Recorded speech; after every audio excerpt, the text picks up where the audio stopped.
我叫沈燕，干算命的干了几百年，本来都熬到杜雷劫成仙了，结果老天爷不开眼，一道雷直接给我劈穿越了，穿到我一个八竿子打不着的后人身上，还附了段天道提示，说我尘缘没清干净，得帮着后人把他的烂摊子收拾明白，不然就得彻底凉透，连转世的机会都没有。行吧，不就是在当回凡人吗？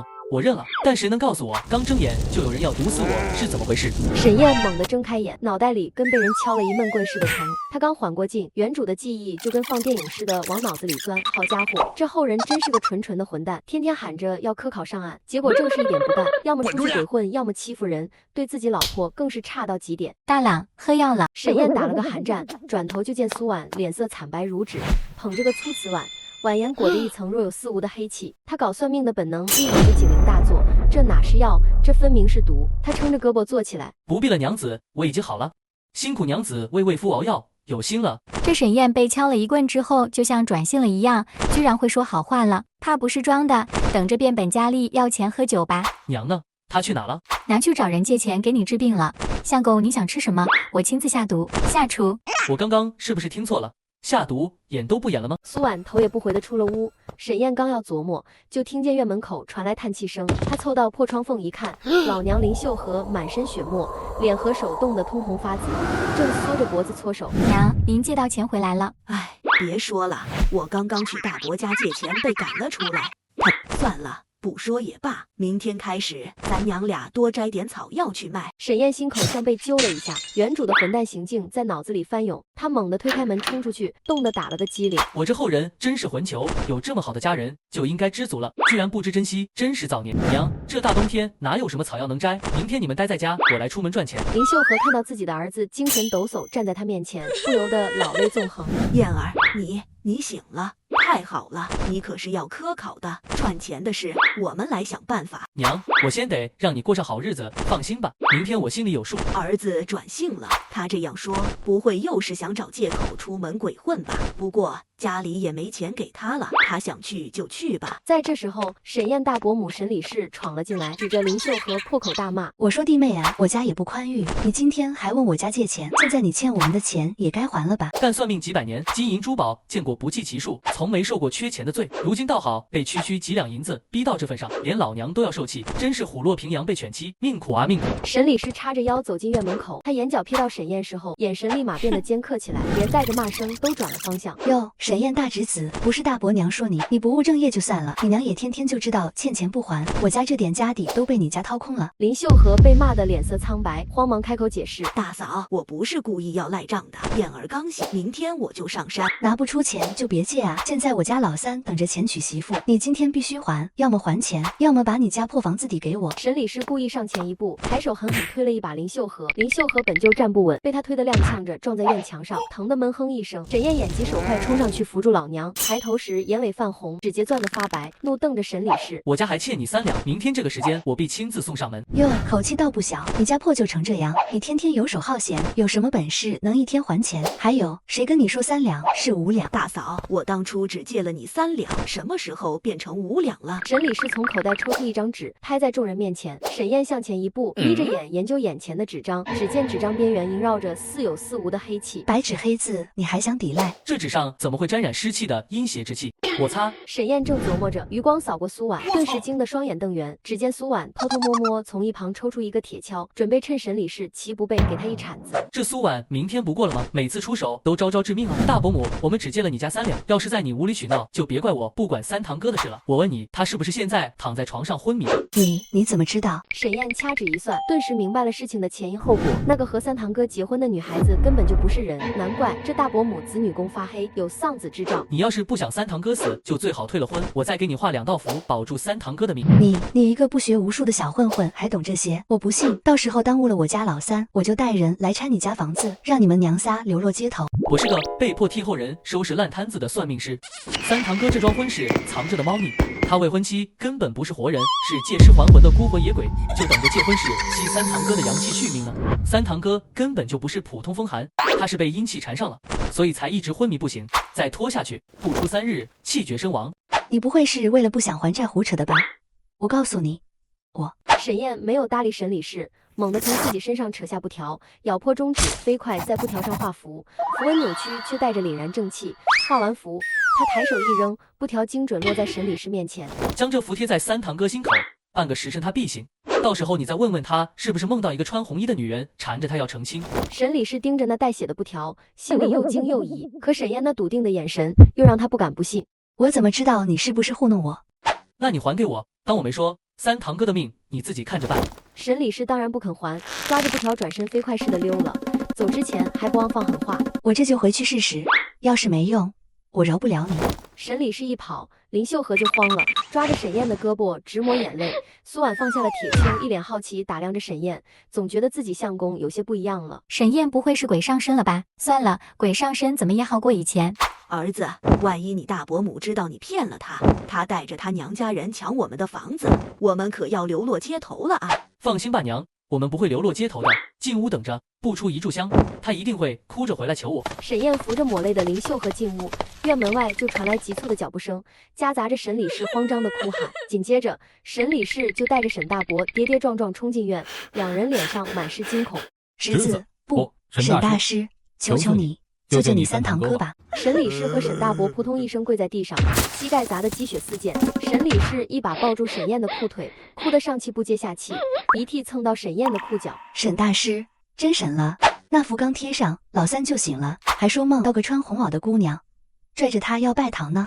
求您发发善心，救救他吧！沈燕嫌弃地往后挪了挪脚，余光瞥见苏婉正举着个菜刀在磨。就可以，但我有条件：第一，欠我家的3两银子一笔勾销；第二，给我娘磕3个响头道歉；第三，把你家昨天蒸的白面馒头拿2筐来，我娘和媳妇饿了3天了。别说2筐，4筐都行。沈燕刚要动身，苏婉突然塞给她一把锅铲，拿着想鬼用。上次隔壁王二婆说锅铲能打鬼，我试过，拍蟑螂挺好用。这媳妇到底是想帮我，还是想让我用锅铲给女鬼炒个菜？一行人浩浩荡荡赶到沈大伯家，刚进堂屋就感到一股寒气。三堂哥沈明躺在床上，脸色青得像刚从水里捞出来，床边飘着个穿红裙的姑娘，正蹲在床头数她的头发。哪家好鬼会蹲人床头数着头发玩？红衣姑娘听到沈燕的声音，蹦蹦跳跳变成小姑娘，跑到沈燕身边，着迷地吸了吸她身上的味道，越吸越着迷，张开血盆大口就要咬她的头，被沈燕一巴掌扇飞，在空中旋转好几圈，以脸着地。我知道我很香，但是你别像个变态一样蹭我，恶心心。你看得见我？你身上的香气好香啊，居然是仙气，好神仙！给我烧点蜡烛元宝吧。我好久没吃饭了。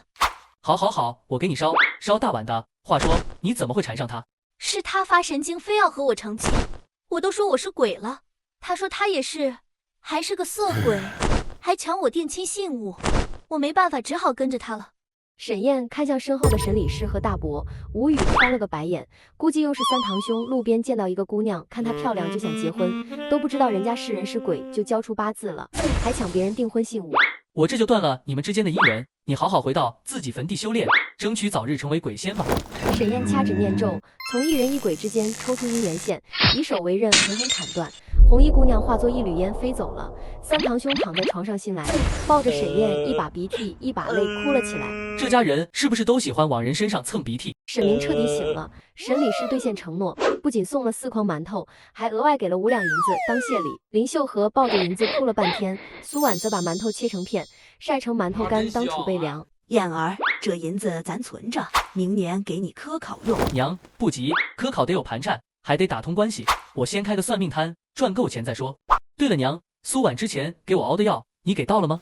苏婉正啃馒头干呢，听到这话差点噎住，心虚左右张望。什么药？你身体好了还喝什么药？我早就到了。沈燕看着家里角落的死老鼠，身上冒着丝丝缕缕的黑气，嘴角抽搐。确实是到了，还顺便毒倒了一大片老鼠。第二天，沈燕在镇上最热闹的街口摆了个摊，插了个写着沈半仙算姻缘算财运不准不要钱的旗子。刚摆好，就有个穿绸缎的胖子凑过来。先生，我丢了个玉坠，能算出来在哪儿吗？算准了，给你1两银子。沈燕掐指一算，嘴角抽搐，这玉坠被他小老婆拿去给他家管家卖了，奸夫淫妇还把这钱平分了，计划要谋财害命。先交定金5钱，不准退钱。另外，算出轨加收1两。我看你印堂发黑，不像只丢玉坠那么简单。胖子听到出轨2字，气得脸铁青了。就在沈燕以为他不算的时候，他从口袋抽出一个金元宝，啪的一下砸在桌上。算，都给我算，我倒要看看谁给我戴绿帽子。沈燕笑呵呵收下金元宝，故作沉吟，掐指算了算，玉坠被你小妾拿去卖了，他和你管家有一腿，现在你去捉奸，估计能捉个现行。你小心一时，他们还在你日常饭菜里下了毒。胖子大惊，怒气冲冲回了家。我要杀了他们！沈燕垫了垫手中的金元宝，不住朝着金元宝亲了亲。哦哟，金元宝小宝宝，多亲亲又多来我口袋里哦。就在沈燕想收摊买肉回家的时候，一群官差朝他走来，团团围住沈燕。官差大人，不知在下犯了什么事？带走。沈燕被人一左一右架去县太爷家里，她刚进堂屋，官差和县太爷齐齐朝着她跪下。沈大师，我听我兄弟说你算命极准，你还帮他揪出了害他的小妾和管家，不知道你能不能帮我招我儿子，他失踪3天了。我以为是我人太帅了被抓，刚想装可怜，结果他们扑通一声朝我跪下了。沈燕掐指一算，乐了，这小公子根本没丢，是偷偷跑去城外的破庙和一群乞丐玩皇帝登基的游戏了。他沉吟片刻，决定加价。冬天了，娘和苏婉需要棉袄，算一次10两，帮你找回家5两。 20都行。你们去买2串糖葫芦，跟我走。沈燕带着一行人到了破庙，果然看到一群乞丐围着个穿锦衣的小屁孩，小屁孩戴着纸糊的皇冠，手里拿着根木棍当权杖，正喊着重轻平身。看到糖葫芦，小屁孩眼睛一亮，扑过来要抢。官差赶紧把小公子抱起来，千恩万谢的给了沈燕20两银子。沈燕拿着银子，刚想回家给娘和媳妇买肉，突然他察觉到背后一凉，赶紧翻身躲开。谁敢暗算老子？不讲武德，喝推垃圾，人类中的败类。2名蒙面黑衣人站在沈燕面前，手持着大砍刀，见沈燕躲开了攻击，吃惊了，对视一眼，随即更凌冽的招式朝着沈燕挥去。我得罪了谁？你们一上来就要杀我？狗东西，老虎不发威，你当我是 Hello Kitty？ 沈燕话没说完，2把砍刀就像2道寒光劈到眼前，她脚尖点地往后急退，腰间的钱袋硌得胯骨生疼。这可是给娘和苏婉买棉袄的钱，绝不能有闪失。少废话，拿命来！2人一左一右夹击，刀锋带着冷意，刮得沈燕脸颊发麻。她余光瞥见旁有棵老槐树，突然弯腰抓起2把积雪，朝着黑衣人眼睛掷去。趁2人抬手挡雪的间隙，沈燕飞快窜到树后，指尖掐诀念咒，槐树的枯枝突然咔嚓一声断裂，精准砸晕了黑衣人们。就这点本事，还敢出来当杀手？我家媳妇拿锅铲拍蟑螂都比你们利索。先生住手！赵真带着一群手下从暗处缓缓走出，他手上拿着一串冰糖葫芦。你个狗东西，臭不要脸，抢人小孩的冰糖葫芦吃！沈燕一眼就看出那串冰糖葫芦是县太爷儿子吃过的，那缺了一颗牙齿的牙印还在上面，他顿时感觉不妙，刚想脚底抹油开溜，就被赵真的手下持刀拦住了去路。大胆，居然敢对公子出言不逊，我杀了你！赵真抬手拦下手下，没拦住，沈燕跳了一段社会摇，躲过了手下的攻击。我是想请大师帮我算个命。桥洞麻袋，我不想帮你算命，你命里带金龙，我帮你算，轻则折寿，重则家破人亡，不得行不得行。赵真觉得这人有趣，挥挥手，手下从身后抬出1箱子黄金。你要是帮我忙，这箱黄金就都是你的了；要是你不帮，我立马就能让你家破人亡。你帮还是不帮？我等下就帮给你2拳。我长这么大还没被人威胁过，你一个小王爷也敢威胁我？信不信我一符咒就能？赵真呼啦啦带着一群人，扑通一声，毫不犹豫朝着沈燕跪下。我观察了你1天了，你是有大本事之人，我知道你有驱鬼的本事。我母妃命在旦夕，求先生救救我母妃。沈燕掐指一算，知道赵真所言非虚，但是他不能插手皇家之事。但是他母妃不在皇宫多年，应该还是能救一救的。起来吧，带路！赵真一行人带着沈燕就去了眼镜闻名的普陀寺。走进寺里，有一个穿着僧人衣裳妇人躺在床上。沈燕看到她第一面就知道她中了咒，明明看着40左右的年纪，但是她脸上的皮肤却宛如老叟。她是我的母妃，被父皇下令来到普陀寺带发修行，如今不知道为何身体却一天比一天差了起来，甚至她的容貌。沈燕摸了摸下巴，从自己随身的背包里抽出一把锅铲，这是出门的时候苏婉强制让她带的。沈燕把锅铲当作苍蝇拍东拍拍西拍拍了起来。她只是中了咒，要想破凶咒就得去皇宫了。哎，说好不管皇宫的事，最后还是要去皇宫。沈燕手中的锅铲已经沾满了腥臭浓如墨的黑气。我沈燕这辈子见过用桃木剑驱鬼的，用八卦镜降妖的，偏偏我自己得靠媳妇的锅铲除咒。世风日下，世风日下。沈燕拿着沾满黑气的锅铲往地上哐当一戳，锅铲柄上顿时冒出淡淡的金光，把那些腥臭黑气烧得滋滋作响。赵真看得眼睛都直了，伸手就想去摸锅铲。别碰，这黑气沾到手上，轻则肠冻疮，重则烂成猪蹄，你这金贵王爷的手赔不起。赵真吓得赶紧缩手，看着锅铲上的黑气慢慢消散，咽了口唾沫。大师，这凶咒到底是谁下的？我母妃在寺里修行多年，从没得罪过人啊。不是得罪了寺里的人，是得罪了皇宫里的老狐狸。这咒叫枯颜咒，专吸女子子生机，让他悄无声息的衰败，表面看像自然衰老，最后短短几年死亡，让人察觉不出。沈燕蹲下身，用锅铲头扒拉了一下床底，掏出个巴掌大的木牌，木牌上刻着个歪歪扭扭的寿字，边缘还缠着几缕没散的黑气。看见没？这是咒引，得用施咒人的贴身之物才能催动。看这木牌的材质是皇宫里独有的阴沉木，除了当今皇后的娘家，没人能弄到这东西。果然是他，当年母妃深得先皇宠爱，皇后就处处针对，没想到先皇驾崩了，他还不肯放过母妃。别急着上火，破咒的3步走。第1步，把这锅铲烧了的黑气收集起来。哎，你别捂鼻子啊，这可是好东西。第2步，带母妃回皇宫找施咒人的贴身玉佩。第3步，得让我媳妇来帮忙啊。他会驱咒，他只会下毒和拍蟑螂，但他的命里带阳，能克这种阴毒的咒。当然这话不能说太直白，他命硬，你派人去我家接他，就说我需要他帮手，而你要给他买10斤五花肉当酬劳。不到1个时辰，苏婉就提着个新锅铲赶来了，手里还攥着半块啃剩的馒头。看见沈燕，就把新锅铲塞给他。我带了锅铲来了，我觉得你1把锅铲不够。沈燕接过新锅铲，感动的差点哭了。这媳妇虽然总想毒他，但关键时刻脑袋是真灵光啊，差点就当场想给他跳一段扫腿舞表示感动。娘子来的正好，咱们得去皇宫办点事。对了，把你上次泡老鼠药的那个瓦罐带来，有用。哦，那个啊，我给你装包里了，还加了点砒霜，威力更大。一行人收拾好东西，刚走出普陀寺大门，就见2个小和尚慌慌张张跑过来，手里举着个信封。沈大师、赵公子，宫里来人了，说皇后娘娘请你们去宫里赴宴，还说要请大师给太子算姻缘。沈燕攥着苏婉塞来的新锅铲，看着他背包里露出来的毒瓦罐，突然觉得去皇宫比杜雷杰还凶险。赵祯见他脸色变差，以为是怕皇后刁难，拍着胸脯保证：大师放心，有本王在，皇后不敢动你。沈燕嘴角抽搐，他那是怕的皇后对他动手吗？他那是怕苏婉一言不合当场给皇后下毒啊。宝宝心里苦，但是宝宝不说，说了怕被娘子先毒哑。进了皇宫，金碧辉煌的宫殿晃得沈燕眼睛疼，苏婉却盯着殿柱上鎏金雕的龙出神，悄悄抹了把嘴角的哈喇子，凑到沈燕耳边，声音压得像偷鸡。相公，这金龙看着老贵了，咱们走的时候偷偷抢1块呗，卖了钱你就能安心科考。沈燕听着，眼泪唰的一下流了下来，她一时间不知道是感动还是害怕。娘子啊，你别说了，我谢谢你一边惦记着我科考，一边让我背诛九族啊。这时皇后端着架子走出来，眼神像机关枪似的扫过沈燕，要不是怕这乡巴佬真有本事破了他的枯颜咒，他才懒得招这么个浑身土气的人进宫。听说沈大师算命奇准，不如帮本宫的太子算一算，他的姻缘在何处？沈燕抬头看了眼皇后，眼角余光瞥见她发髻里藏着的银簪泛着黑气，立马掐指算了2下，给苏婉使了个眼色。苏婉秒懂，突然拔高嗓门尖叫：啊，有老鼠，好大一只！人群顿时乱作一团。苏婉趁机抄起锅铲就往皇后拍过去，锅铲正好砸在皇后发髻上，掉出个裹着黑气的银簪，正是枯颜咒的施咒媒介。沈燕趁机拍了拍苏婉的毒罐罐，一只老鼠冲上去叼走了银簪。皇后发现自己的媒介没了，气得大吼：吵吵闹闹成何体统？沈燕赶紧挡在苏婉身前，刚要开口，就见赵祯凑过来打圆场。那老鼠叼着银簪跑向了御花园深处，尾巴尖上沾着一点和皇后裙摆同款的金线。皇后气得掀了桌子，宴会自然不欢而散。沈燕拉着苏婉跟着赵祯往寺庙赶，脚不沾地的飞了半个时辰，到了地方还是傻了眼。寺庙被一群黑衣人围得水泄不通，刀光闪闪，比庙里的香火还旺。把银簪交出来，饶你们不死！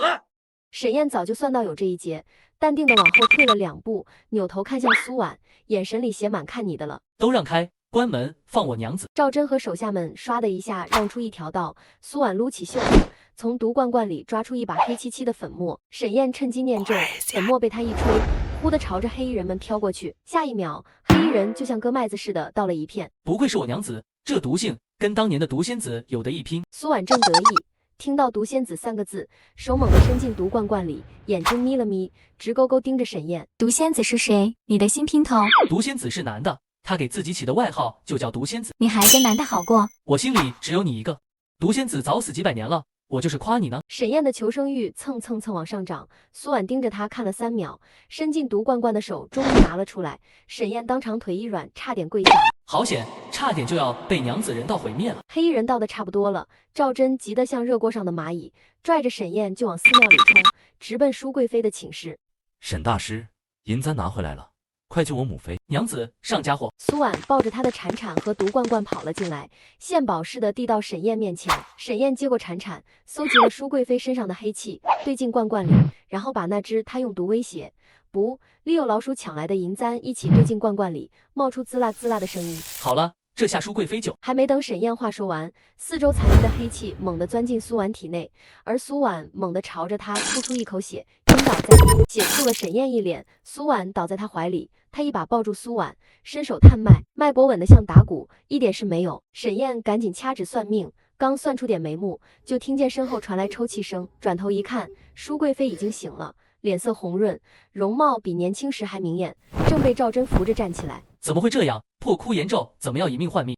沈燕赶紧扶着苏婉坐在椅子上，掌心抵着她的后背输送仙气，可苏婉像个无底洞，把她体内仅存的仙气吸得一干二净，她自己的脸色都白了。舒贵妃听赵祯讲完前因后果，走到沈燕面前，深深行了一礼，多谢大师救命之恩，本宫欠你一条命。就在舒贵妃弯腰的瞬间，手腕上的佛珠突然发出金光，厉声清脆的凤鸣响彻四庙，一只金色的凤凰从她体内飞出来，盘旋着冲上天空。沈燕看傻了，忘了输送仙气，命格变了，凤鸣冲天，这是要母仪天下的征兆啊！沈燕反应过来，抬手对着天空一指，那只凤凰嗖地飞回来，她趁机从凤凰翅膀上抽了一缕真气，缓缓注入苏婉体内。没过多久，苏婉终于不吐血了，呼吸也平稳下来。沈燕松了口气，抬头对着天空怒骂：贼老天，有本事冲我来啊！欺负我娘子算什么本事？话音刚落，轰隆一声雷在天空掉下，沈燕的头发梢都被劈焦了，吓得赶紧闭嘴。这时赵祯扑通一声单膝跪地，沈燕吓得差点蹦起来。使不得使不得，我已婚了，不搞龙阳之好，你要是真感激我，给我当个科考举荐人呗。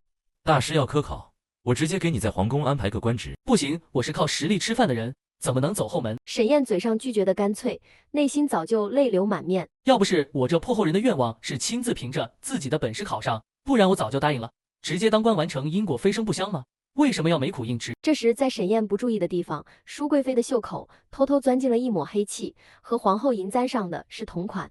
沈燕强忍着心痛，拒绝了赵祯封官提议，便匆匆带着赏赐背着苏婉回家。回到家，她连忙给苏婉消化凤凰带来的真气，抵消天谴。相公，好像自从你被敲了一闷棍之后就变了，早知道我就早点给你避处子了。沈燕瞬间无语，感情她穿越是被苏婉一棍子召唤过来的。沈燕把赚来的钱还了欠债后，就开始闭门准备考试了。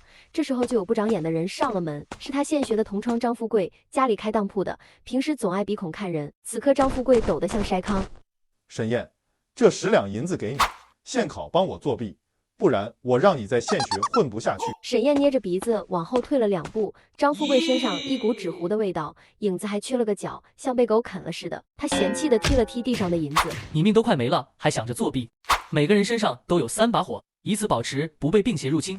你没看见你身上的3盏灯都快灭了？沈燕从门后抄出苏婉留下的锅铲，对着张富贵的肩膀啪的拍了一下，在张富贵看不见的地方，他肩膀头顶上的3盏魂火腾的一下旺了起来。不错不错，娘子这锅铲果然万能，既能拍老鼠，又能炒魂火，炒菜是炒，炒火也是炒，没毛病。张富贵顿时觉得浑身暖和，脸色也红润了些。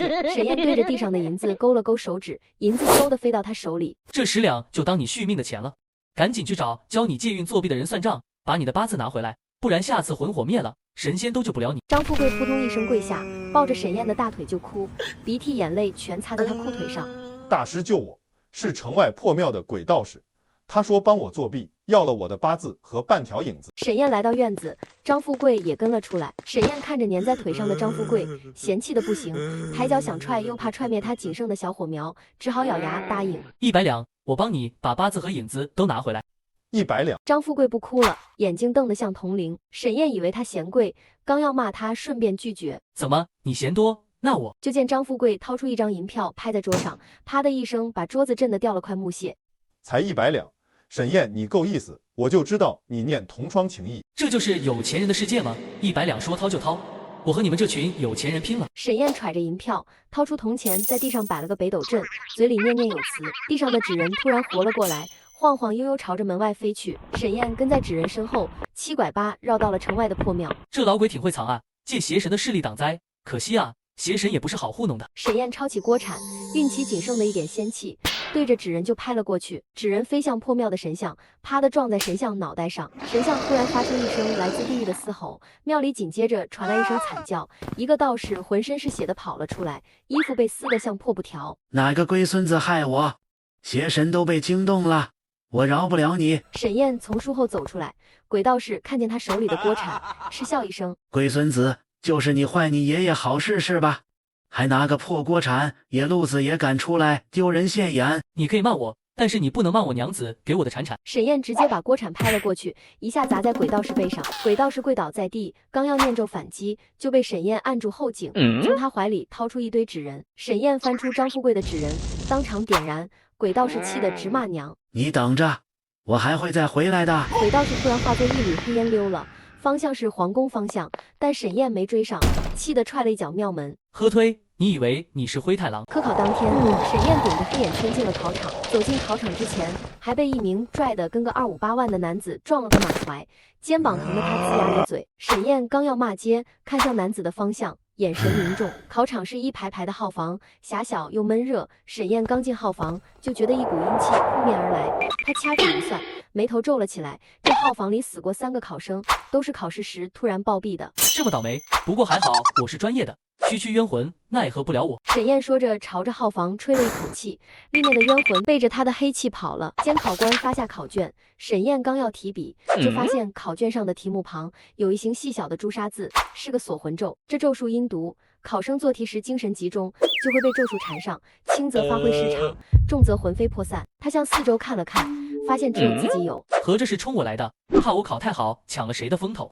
哪里来的阴沟老鼠，敢动你爷爷我？沈燕双手合十，默念清心咒，考卷上的朱砂字冒着黑烟消失了。考试结束，沈燕交了卷，心不在焉的往外走，刚出考场就被人撞了个满怀。这不是废物沈燕吗？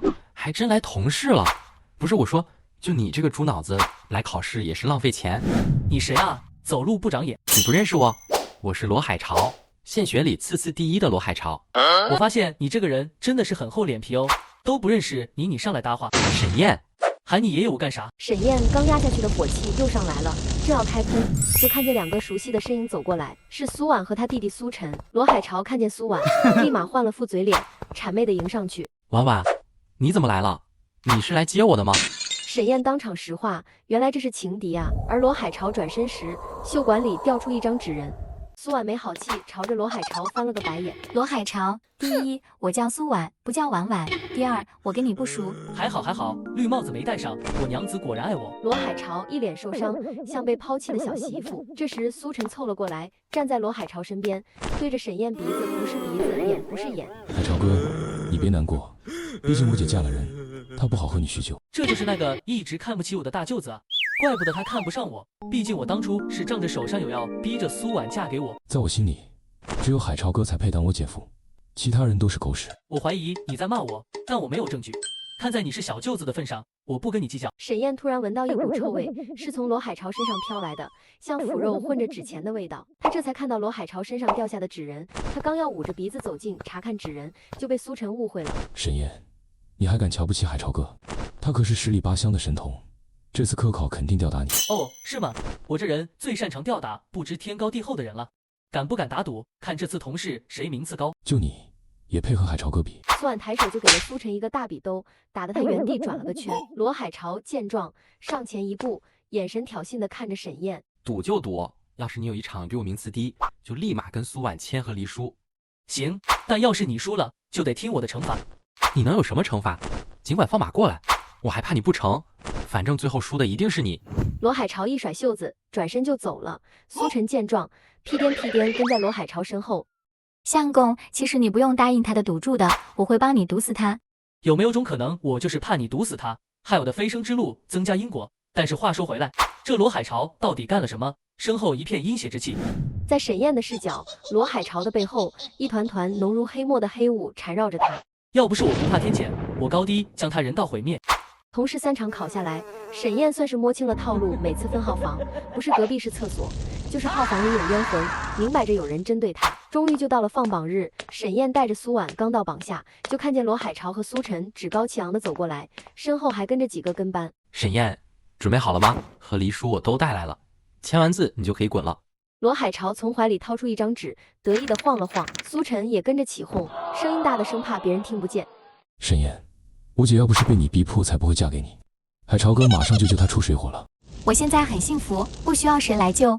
沈燕抬手掐指一算，嘴角勾起一抹笑。他没理会罗海潮的挑衅，拨开围看榜文的人群就要上前。罗海潮以为他怕了，抢先一步踮着脚往榜文上看，手指突然指向一处，笑得眼睛都眯了起来。看见没？我罗海潮3场考试都是第2。沈燕，你倒是找啊！你的名字怕是在榜尾都找不到。就是，我就知道海潮哥最厉害。沈燕，赶紧签和离书，别丢人现眼。苏婉气得攥紧锅铲，锅铲柄都被他捏得发白，刚要冲上去拍人，就被沈燕拉住了。沈燕指了指榜文最顶端，语气淡定：急什么？按手的名字不就在最上面飘着吗？莫按手跟你有什么关系？就你这水平，能考上秀才就不错了。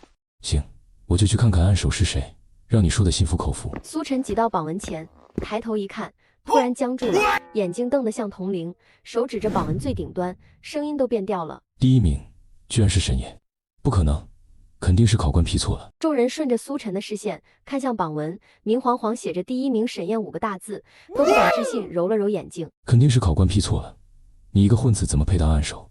我不服，我要去县衙告状。苏晨刚要冲出去，苏婉抬手就给了他一个锅铲拍，啪的一下把他拍倒在地。沈燕看得连连点头，自家娘子这锅铲功夫，山人练出了出神入化。而罗海潮脸色惨白，悄悄往后退，想溜之大吉。沈燕眼疾手快，一把揪住他的胳膊：罗兄，别走啊！愿赌服输，难道你想赖账？堂堂天才学子，不会要赖账吧？不会吧，不会吧？我当然不会赖，我可是个诚实守信、愿赌服输的好人，不就是个惩罚吗？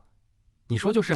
罗海潮，我要你把学子们的气运都还回去，并且告诉我鬼道人在哪。罗海潮听到鬼道士3个字，脸色瞬间变得惨白，眼神慌乱的四处张望，说话都结巴了。什么气运，什么鬼道人，我不认识，你在胡说八道什么？